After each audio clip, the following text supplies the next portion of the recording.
ప్రపంచం మొత్తం ఇప్పుడు ఒక సరికొత్త యుద్ధం ముంగిట నిలబడిందా? గత నెలలో జరిగిన కాల్పుల విరమణ కేవలం ఒక ప్రశాంతత మాత్రమేనా? ఆ ప్రశాంతత వెనుక ఇప్పుడు ఒక బీభత్సమైన తుఫాన్ రాబోతోందా?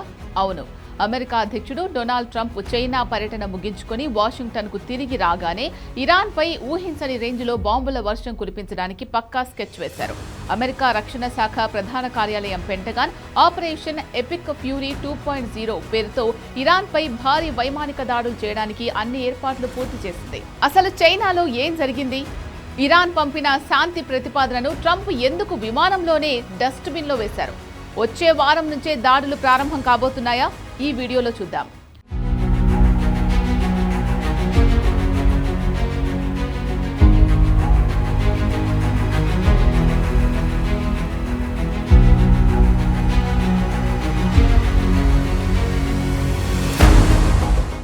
చైనా అధ్యక్షుడు షీ జిన్పింగ్తో చర్చలు ముగించుకొని ఎయిర్ ఫోర్స్ 1 విమానంలో తిరిగొస్తున్న సమయంలో విలేకరులు ట్రంప్ను ఒక ఆసక్తికరమైన ప్రశ్న అడిగారు.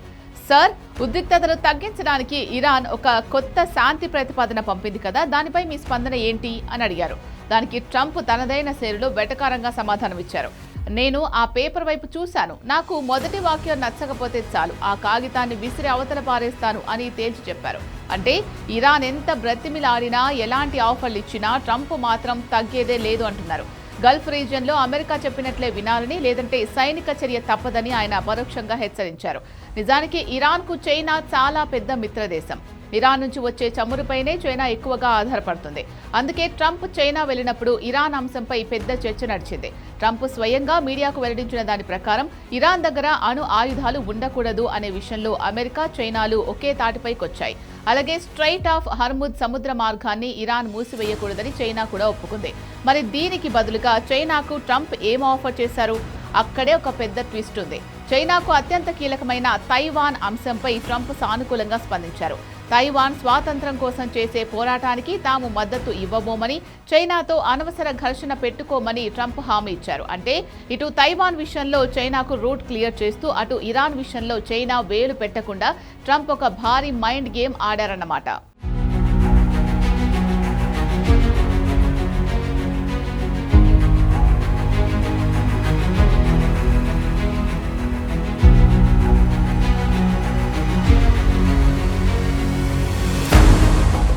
ఇరాన్ ఆర్థిక వ్యవస్థను దెబ్బతీయడానికి అమెరికా ఇప్పటికే స్ట్రైట్ ఆఫ్ హర్ముద్ సముద్ర మార్గాన్ని తమ ఆధీనంలోకి తీసుకుంది. ట్రంప్ చెప్పిన వివరాల ప్రకారం గత 2.5 వారాలుగా ఇరాన్ ఆ సముద్ర మార్గం ద్వారా ఎలాంటి వ్యాపారం చేయలేకపోయింది. దీనివల్ల ఇరాన్కు రోజుకు దాదాపు $500 మిలియన్, అంటే సుమారు 4,000 కోట్లకు పైగా నష్టం వస్తోంది. ఇరాన్ ఒకవేళ ఆ సముద్ర మార్గాన్ని బలవంతంగా మూసివేయాలని చూస్తే అమెరికా నేరుగా వారిపై ఎదురు దాడికి దిగుతుంది.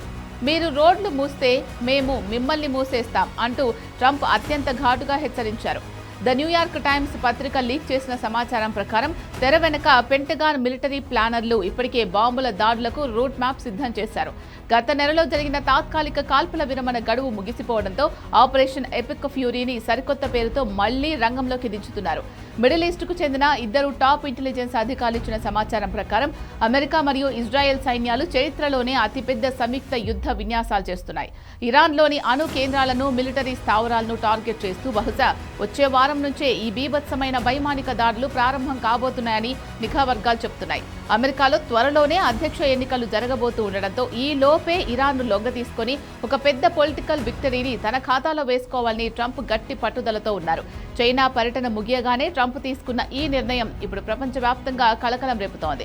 ఒకవేళ వచ్చే వారం అమెరికా, ఇజ్రాయెల్ కలిసి ఇరాన్పై దాడులు ప్రారంభిస్తే రష్యా, ఇతర అరబ్ దేశాలు ఎలా స్పందిస్తాయి? ఇది 3వ ప్రపంచ యుద్ధానికి దారితీస్తుందా, లేక ఇరాన్ దిగి వచ్చి ట్రంప్ ముందర మోకళ్లుతుందా అనేది $1 మిలియన్ ప్రశ్న. దీనివల్ల అంతర్జాతీయంగా చమురు ధరలు పెరిగి సామాన్యుడిపై భారం పడే అవకాశం కూడా ఉంది.